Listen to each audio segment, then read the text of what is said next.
तो हेलो, नमस्ते, प्रणाम, स्वागत है आप सभी का माई पाठशाला पर।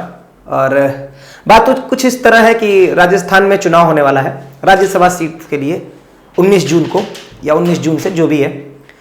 तो उसको लेकर द हिंदू ने एक एडिटोरियल लिखा और उसमें कुछ बहुत ही बेहतरीन, बहुत ही गजब के वर्ड थे।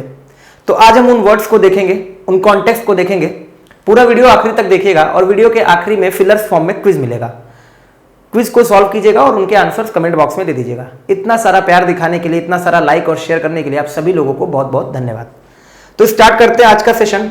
और कुछ इस तरह से है कहानी की, जो बीजेपी के ऊपर आरोप लगा है कि बीजेपी वाले जो है हमेशा किसी न किसी तरीके से साठगांठ करके, है ना, एमएलए चुरा लेना, उनको धमकाना, उनको लुभाना और फिर इस तरह से सत्ता में आना का खेल उनका रहा है काफी टाइम से। और इसी उथल पुथल के बीच ये सब बातें हो रही हैं। मैं किसी भी पार्टी का ना तो सपोर्ट कर रहा हूं ना तो विरोध कर रहा हूं, मैं सिर्फ ये बातें बोल रहा हूं जैसा कुछ लिखा गया है। पहला वर्ड है हमारे पास डिफेक्ट। देखो, डिफेक्ट जो है वो नाउन भी हो सकता है और वर्ब भी हो सकता है। अगर डिफेक्ट नाउन है तब तो इसका मतलब होता है कमी। जैसे मान लो ये पेन है ना, और अभी मैंने ये कैप निकाल लिया ऊपर से, तो अभी ये डिफेक्टिव पीस है, इसमें एक डिफेक्ट है ना, एक डिफेक्ट है कोई एक तरह का, तो इसमें डिफेक्ट है, तब तो ये नाउन हो गया। लेकिन डिफेक्ट अगर वर्ब है तो इसका मतलब होता है किसी पॉलिटिकल पार्टी को, देश को छोड़ देना और किसी दूसरे पॉलिटिकल पार्टी या देश को ज्वाइन कर लेना, खास तौर पे जब वो कंसीडर किया जाता हो एक शत्रु के तौर पे, एनिमी के तौर पे।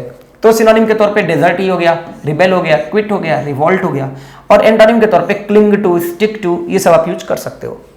और कुछ इस तरह से एडिटोरियल की सब हेडिंग, यानी कि जो मतलब एक तो हेडिंग होती है फिर उसके नीचे एक दो लाइन की सब हेडिंग होती है, वो इस तरह लिखी गई, अनसेटलिंग ऑफ अ गवर्नमेंट। एक सरकार की अनसेटलिंग मतलब उसको अस्त व्यस्त कर देना, अनसेटल कर देना, किसके थ्रू? Bye engineering defection. देखो, ये जो डिफेक्ट है ना, कि मतलब पार्टी को त्यागना, इसी का नाउन फॉर्म होता है डिफेक्शन। ठीक है, आपने पढ़ा होगा कहीं ना कहीं एंटी डिफेक्शन लॉ, याद आया? वही है ये डिफेक्शन। ठीक है, तो unsettling of a government by engineering defection. अब यहां पे एक वर्ड और आया है, इंजीनियर। देखो, एक तो इंजीनियर नाउन होता है, कोई भी इंजीनियर, जैसे मैंने बीटेक किया तो मैं एक इंजीनियर हूं, है ना, कोई भी है, इस तरह से यूज करते हो। इंजीनियर जब वर्ब होता है तो इसका मतलब कुछ प्लान करना, कुछ ऑर्गेनाइज करना, स्पेशली सीक्रेट तरीके से। तो इंजीनियरिंग डिफेक्शन का मतलब ऑर्गेनाइज्ड डिफेक्शन, है ना, मतलब पहले से बनाया, तैयार किया गया। Unsettling of a government by engineering defection during a pandemic. एक पेंडेमिक के दौरान, एक वैश्विक महामारी के दौरान अगर ऐसा कुछ किया जा रहा है, शुड नॉट बी अलाउड, इसको अलाउ नहीं किया जाना चाहिए। अब एक बार ध्यान से सुनना, अनसेटलिंग ऑफ अ गवर्नमेंट, सरकार को एक तरह से अनसेटल कर देना, तो एक सरकार की जो अस्त व्यस्त कर देना सरकार को, किसके थ्रू? बाय ऑर्गेनाइज्ड डिफेक्शन, मतलब तैयार किया गया, उनको मतलब तैयार किया गया किसी तरह करके, ऑर्गेनाइज्ड डिफेक्शन। और कब? ड्यूरिंग अ पेंडेमिक, पेंडेमिक के दौरान, शुड नॉट बी अलाउड, ऐसा नहीं किया जाना चाहिए। ठीक है, नेक्स्ट वर्ड है हमारे पास अपहीबल। A big change that causes a lot of confusion, worry and problems. कोई भी बहुत बड़ा बदलाव, that is called upheaval. बहुत ही अच्छा वर्ड है ये। सिनोनिम के तौर पे टर्मोइल है, अनरेस्ट है, कॉमोशन है, सारे वर्ड बहुत बार पूछे जाते हैं। और ये डिसरप्शन है। ठीक है, एंटोनिम के तौर पे पीस और काम। और पूरे एडिटोरियल की शुरुआत कुछ इस तरह से होती है कि एक political upheaval appears to be in the making. अब एक फ्रेज ध्यान रखना, in the making. In the making का मतलब होता है इन द प्रोसेस। ठीक है, तो सुनो, एक पॉलिटिकल अपहीबल, एक पॉलिटिकल अपहीबल मतलब आप कह लो उथल पुथल। अपीयर्स प्रतीत होता है, क्या प्रतीत होता है? टू बी, होने के लिए, और क्या? इन द मेकिंग मतलब प्रोसेस में। ऐसा लग रहा है कि एक पॉलिटिकल अपहीबल प्रोसेस में है, कहां पे? तो in Rajasthan, full stop. The ruling Congress मतलब सत्ता में जो कांग्रेस है उसके लिए बोला है। The ruling Congress has accused the opposition BJP of, तो accuse somebody of, and what they accused of trying to unsettle, कि वो लोग unsettle करने का प्रयास कर रहे हैं, हटाने का प्रयास कर रहे हैं, किसको? Ashok Gehlot government. The ruling Congress has accused the opposition BJP of trying to unsettle the Ashok Gehlot government. Clear? कि जो रूलिंग कांग्रेस है वो उसने आरोप लगाया है, परफेक्ट टेंस है, अपोजिशन बीजेपी पे किस चीज का आरोप लगाया है? प्रयास करने का। क्या प्रयास करने का? अनसेटल करने का। किसको अनसेटल करने का? अशोक गहलोत सरकार को। नेक्स्ट वर्ड है हमारे पास टसल। टसल का मतलब अ शॉर्ट स्ट्रगल, फाइट और argument specially in order to get something, मतलब एक छोटी मोटी लड़ाई आप कह लो, इस तरह को आप बोल सकते हो टसल, जिसमें कसमकस भरा हो, मतलब खींचातनी हो रही हो। ब्रॉल, स्कफल, कंटेंट और स्किर्मिश, सारे बहुत ही अच्छे वर्ड हैं, ठीक है। एंटोनिम के तौर पे अग्रीमेंट और हार्मोनी, क्लियर। अब देखो क्या लिखा गया, the BJP state president has deny the allegation. Deny के साथ ध्यान रखना, डिनाई द एलिगेशन, कोई चार्ज है, ठीक है ना, कोई अक्यूजेशन है, तो इन सब चीजों को जब आप इनकार करते हो, कोई आपके ऊपर आरोप होता है, तो वहां आप यूज करते हो डिनाई करना। द बीजेपी स्टेट प्रेसिडेंट जो भी होंगे, उन्होंने पूरी तरह से इनकार कर दिया इन एलिगेशंस को, ये जो भी आरोप उनके ऊपर लग रहे थे कि भाई ऐसा कुछ नहीं है, हम ऐसा करना नहीं चाहते, हम अनसेटल नहीं करना चाहते, कॉमा, एंड सेड, और कहा, द अक्यूजेशन, ये जो आरोप है, अक्यूज का नाउन फॉर्म है अक्यूजेशन, वॉज एन आउटकम, वो एक परिणाम था, आउटकम मतलब परिणाम था, किस चीज का, ऑफ एन इंटरनल टसल, एक आंतरिक कला का, एक आंतरिक लड़ाई का, एक आंतरिक कसमकस का, कहां पे, इन द कांग्रेस में, ये कांग्रेस में ही चल रहा है, ये बीजेपी वाले कह रहे हैं कि ऐसा है, ये तो कांग्रेस में ही टसल चल रही है, उसी का परिणाम है। एंड एन अटेम्प्ट, और एक प्रयास है, किसके द्वारा, बाय मिस्टर गहलोत के द्वारा, और किस लिए, to spruce himself up. Spruce का मतलब होता है अपने आप को तैयार करना, अपने आप को सजाना, तो वो अपने आप को तैयार करना चाहते हैं, दिखाना चाहते हैं, स्प्रूस करना चाहते हैं, किस तौर पे, एज अ बैटल हीरो, कि वो इस लड़ाई के हीरो हैं। ये बस उन्हीं के द्वारा एक प्रयास है, और वास्तव में ये तो केवल उन्हीं का इंटरनल टसल है।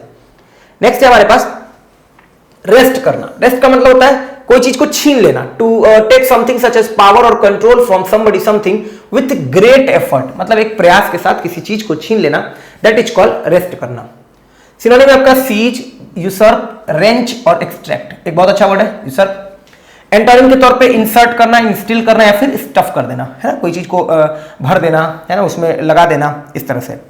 अब ये देखो क्या लिखा गया है, ये अपने जो अमित शाह जी हैं और मोदी जी हैं, उनके लिए खास तौर पे लिखा गया कि within the last year, पिछले ही साल के दौरान, the BJP wrested power, BJP ने छीन लिया, क्या छीन लिया, ताकत, यानी कि सत्ता, कहां से और कहां पे, in Karnataka and Madhya Pradesh, comma, states, राज्य, that it did not win in elections, और फिर से कॉमा करके ये बात रोक दी गई है। एक बार ध्यान से सुनना इस बात को, कि within the last year the BJP wrested power in Karnataka and Madhya Pradesh, और कॉमा करके एक बात बोली जा रही है, कौन से राज्य, वो बताया गया, states that it did not win in election, वो राज्य जिसमें इसने इलेक्शन को नहीं जीता, और फिर कॉमा करके वो बात बंद कर दी गई। और तब वापस से यहीं से आपको इस बात को जोड़ना पड़ेगा कि उन्होंने सत्ता छीन ली कर्नाटक और मध्य प्रदेश में, किसके थ्रू, तो थ्रू, वो माध्यम बताया गया, through a now familiar pattern, जो कि अब फैमिलियर पैटर्न हो चुका है बीजेपी वालों का, कि या तो वो किसी को ल्योर करते हैं, ल्योर मतलब लुभाते हैं, या फिर थ्रेटन करते हैं।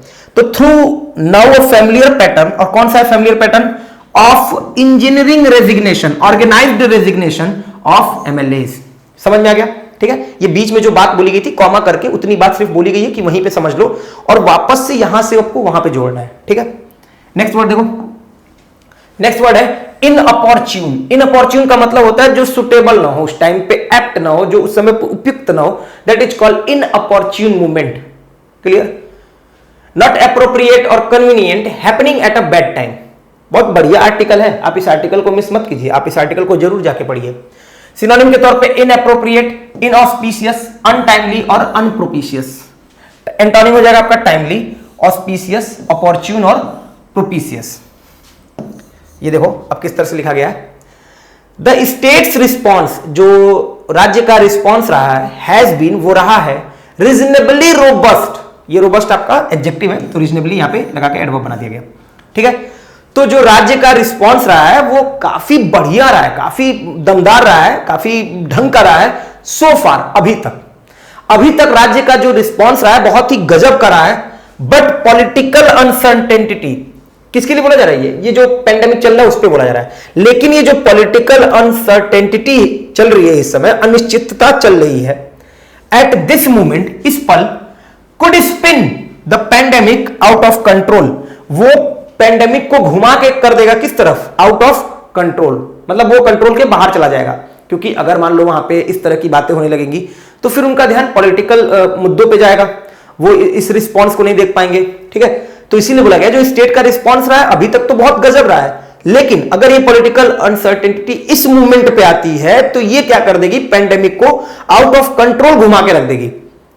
There is no good to time, और ये बिल्कुल समय के लिए सही नहीं है, there is no good to time to seize power, कि वो पावर को हथियाया जाए, किसके थ्रू, थ्रू अनइथिकल मीन्स, अनैतिक साधनों के द्वारा, कॉमा बट लेकिन this is a particularly inopportune moment, बल्कि ये तो खास तौर पे बड़ा ही अनुपयुक्त पल है। इनअपॉर्चुन मोमेंट, ये आपको कॉन्टेक्स्ट ध्यान रखना है, बड़ा ही अनुपयुक्त पल है। तो कुछ इस तरह से एडिटोरियल को खत्म किया गया कि जो स्टेट का रिस्पॉन्स रहा है बड़ा ही गजब का रहा है अभी तक, लेकिन जो पॉलिटिकल अनसर्टेनिटी है इस पल पे, इस मूवमेंट में, वो इस पेंडेमिक को आउट ऑफ कंट्रोल लेकर चली जाएगी। और ये बिल्कुल सही नहीं है इस समय के लिए कि सत्ता जो है वो खींची जाए अनएथिकल मीन्स के द्वारा, बल्कि but this is a particularly inopportune movement, बिल्कुल ही इनअपॉर्चुन पल है, बिल्कुल ही उपयुक्त पल नहीं है, इस तरह से। अब ये फिलर्स फॉर्म में आज का आपके लिए क्विज है जिसको आपको सॉल्व करना है। पूरा स्क्रीनशॉट एक ले लीजिए और इसका आंसर्स जो है वो आप कमेंट बॉक्स में कर दीजिए। जिन लोगों को भी पीडीएफ चाहिए वो टेलीग्राम पे English@Dean Sir के लिए जा सकते हैं, वहां से आपको पीडीएफ मिल जाएगी। अब ये लास्ट टाइम जो हमने सॉल्व किया था उसको देख लो एक बार। The new policies fail to dash the disabled. काफी लोगों ने कहा सर इसका आंसर समझ में नहीं आ रहा था, एक दो लोगों ने कमेंट किया था। तो देखो ये जो अकोमोडेट वर्ड था मैंने बताया था, इसका एक मतलब हेल्प करने के भी सेंस में होता है। समझ में आ गया ना तुम्हें से बोल रहा हूं, क्लियर? हाँ, तो पहले वाले के लिए क्या हो जाएगा, एकोमोडेट करना। यहाँ पे हेल्प करने का सेंस है कि जो नई पॉलिसीज थी वो फेल हो जाती हैं, to accommodate the disabled. A momentary dash in the final set cost her the match. Cost her the match का मतलब वो मैच गवा बैठी उसकी वजह से, तो एक मोमेंटरी चूक, और इसके लिए सेकंड के लिए क्या हो जाएगा, लैप्स। कॉन्टेक्स्ट ये ऐसा है कि वहां पे चूक आप समझ जाओगे। द प्रिस्ट अर्ज, प्रिस्ट ने एक तरह से गुहार लगाई, एवरीवन, सभी से, टू थैंक गॉड, कि भगवान को धन्यवाद दीजिए, for the dash blessing in their lives. तो कितनी ब्लेसिंग होगी, बहुत सारी, मीरियड, तो थर्ड के लिए हो जाएगा myriad. Getting professional advice will help you avoid the most obvious dash. तो अगर आप प्रोफेशनल एडवाइस लेते हो तो आपको मदद करेगा अवॉइड करने में जो सबसे ज्यादा साफ तौर पे परेशानियां होती हैं, खतरे होते हैं, तो दैट इज कॉल्ड पिटफॉल। तो फोर्थ के लिए हो जाएगा पिटफॉल। वी हैव विटनेस्ड, हमने विटनेस किया है, मतलब हम गवाह बन चुके हैं, द मोस्ट अपीलिंग सीन, बहुत ही शॉकिंग सीन का, ऑफ ह्यूमन, जो अभी आप देख लो माइग्रेंट वर्कर्स जा रहे हैं जिस तरह से, तो उनकी क्या है, दशा है, दुर्दशा है, दुख है, तो that is called misery. Fifth के लिए हो जाएगा माइजरी। आखिरी वाला है, trying to solve this dash is really making my head hurt. तो क्या कर रहे होगे, कोई पहेली होगी, कोई पजल होगी, तो इसीलिए हो जाएगा कॉनंड्रम। क्लियर? उम्मीद है कि आपको पूरे वर्ड समझ में आ गए होंगे, पूरा सेशन सब पसंद आया होगा। अगर वीडियो अच्छा लगा हो तो वीडियो को प्लीज लाइक और शेयर करना मत भूलो। कल के सेशन में फिर कुछ बेहतरीन वर्ड, कुछ बेहतरीन कॉन्टेक्स्ट के साथ मिलेंगे। तब तक के लिए अपना ध्यान रखिएगा। बहुत बहुत धन्यवाद।